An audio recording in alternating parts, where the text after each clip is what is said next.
Pessoal, esse aqui vai ser um vídeo de notícias rápidas e eu tô trazendo essa notícia por que motivo? Porque ela é uma notícia importante, porque ela é relevante? Não.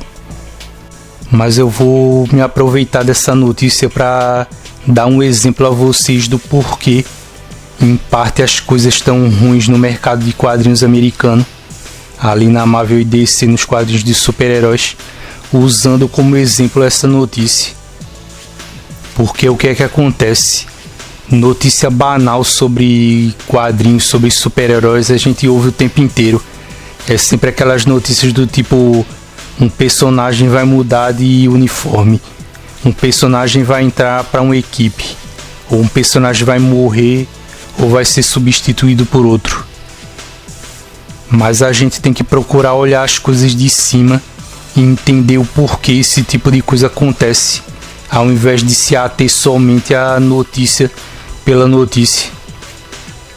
Vocês devem se lembrar de um arco de histórias que era chamado Inimigos Públicos, que era para juntar o Superman e o Batman, que foi criado pelo Jeff Loeb e pelo Ed McGuinness em 2013 e foi publicado aqui no Brasil já.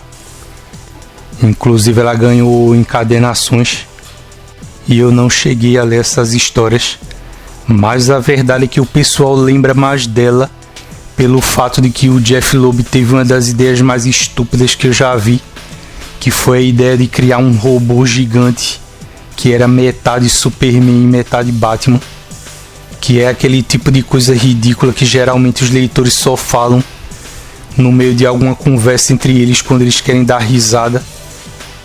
Mas se você achava que essa história de ter um robô já era ruim o suficiente, é porque vocês não estão sabendo da notícia que saiu, que é relativa ao Dark Knight do Scott Snyder, especificamente o Death Metal, em que o personagem Batman que ri aparece.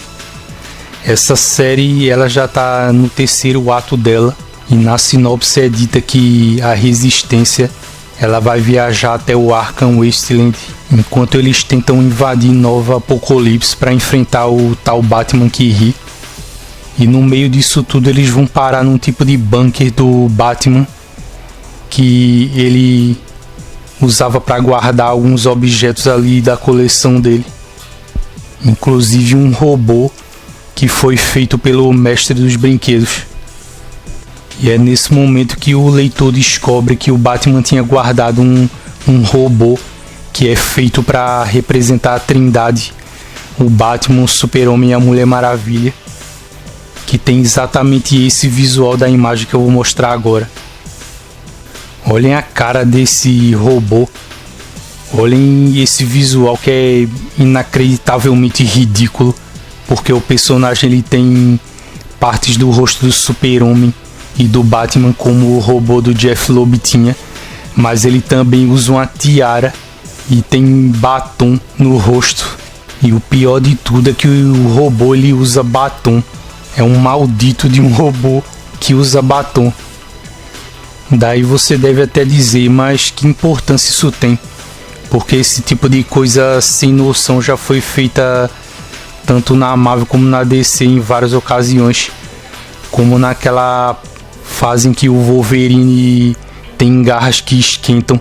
Eu acho que esse Wolverine aí ele deve ser popular nas festas em que fazem churrasco, porque dá para usar as garras dele como grelhas para fritar salsichas nas garras.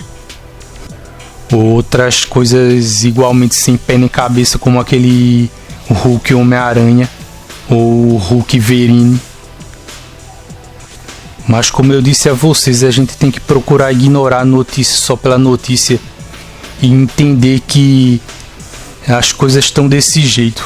As editoras elas não estão num bom momento, elas estão passando por uma crise criativa. Os leitores estão cada vez mais desacreditados de que as editoras vão conseguir recuperar uma qualidade geral nas histórias. Para piorar, os editores e os donos das editoras não querem que os criadores tenham direito sobre propriedades intelectuais sobre personagens que eles criem. Então eles têm que ficar abusando de todo tipo de recurso que você imagina. A gente já está vendo aí há um bom tempo as editoras abusando de todo tipo de recurso nos personagens. Mortes, ressurreições, versões de terras paralelas ou vindas do futuro. Personagens que são substituídos. E isso tudo gera um desgaste muito grande. O leitor já está cansado de ver esse tipo de coisa. E não é só por esse fato. Não peguem só por essa notícia para julgar o porquê o leitor está incomodado com esse tipo de bobagem que eles fazem nos quadrinhos. Mas peguem todo o histórico. Porque esses artistas de hoje em dia, ou escritores, eles não têm moral para falar sobre o tipo de bobagem que se fazia antigamente.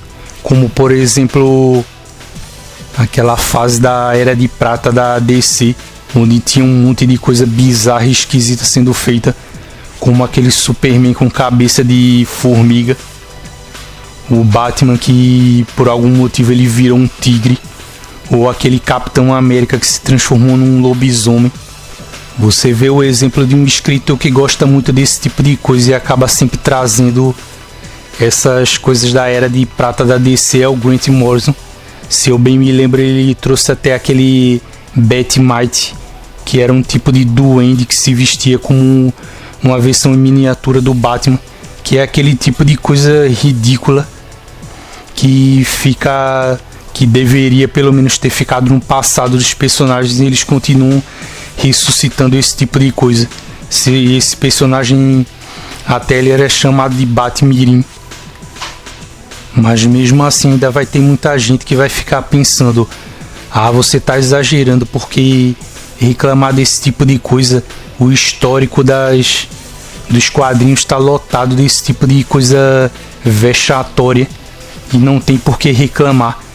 Mas o problema é que quando não param de criar esse tipo de coisa, ele acaba gerando um entulho cronológico.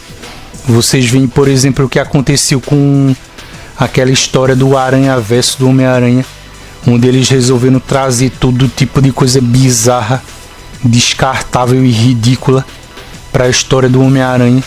Você via todo tipo de clone de personagem ridículo ali.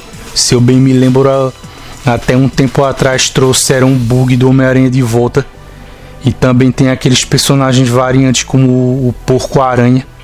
E quando você vai ver nos universos de outras editoras, independente do universo estar dentro de uma revista só, ou ele ser compartilhado por vários personagens, você não vê esse tipo de coisa. Você não vê esse tipo de sobra de cronologia dispensável dentro das histórias da Bonelli, ou da IDW, ou da Image Comics. Mas dentro das histórias dos super-heróis está cheio de coisa desse tipo. E essas coisas vão gerando desgaste, porque mesmo que as pessoas deem risada disso e não levem a sério que é exatamente o que vai acontecer, aí os roteiristas eles vão olhar para isso e vão pensar: eu não vou usar isso. O editor também não vai ter interesse em trazer. Só que daqui a alguns anos, do mesmo jeito que aconteceu com o Homem-Aranha, vai acender uma luzinha na cabeça de um roteirista e ele vai pensar: eu vou trazer aquele robô da Liga da Justiça de volta, aquele robô ridículo que todo mundo dava risada, porque ele tinha a metade da cara do Super-Homem, a metade da cara do Batman, usava uma tiara e batom. E quanto mais esse tipo de coisa é trazido de volta, mais ele fica reforçado dentro da cronologia. Mas logicamente são coisas que não servem para nada. Isso só faz com que o leitor de histórias em quadrinhos de super-heróis sinta vergonha de ler esse estilo. Então eu penso que deveria haver mais pulso firme dos editores para controlar esse tipo de coisa, porque mesmo que muita gente vai dizer: isso aí não tem importância porque é só uma sériezinha que não tá dentro da cronologia, que é o selo Metal, isso aí nem vai ser canônico de verdade. Mas como eu já exemplifiquei para vocês, esse tipo de coisa não desaparece. É como o bug do Homem-Aranha, ele não desapareceu só porque ele deixou de fazer parte da cronologia. Então seria mais interessante se os editores não deixassem esse tipo de ideia passar, para não ficar gerando esse, como eu disse antes, entulho cronológico, esse amontoado de ideias ridículas e patéticas que não vão contribuir em nada. E eles deveriam procurar endireitar melhor a cronologia dos personagens para que esse tipo de coisa fosse excluída aos poucos e que não fosse feita futuramente. Trazer os personagens de volta na melhor forma deles, sem esse tipo de elemento que sinceramente não contribui para nada. O que parece é que o Jeff Loeb ou o Scott Snyder andaram assistindo muito Tokusatsu, que são séries japonesas que eu gosto de ver também, mas que esse tipo de elemento não se encaixa em histórias de super-herói. Então é isso. Obrigado a quem viu o vídeo. Até a próxima e até o próximo vídeo.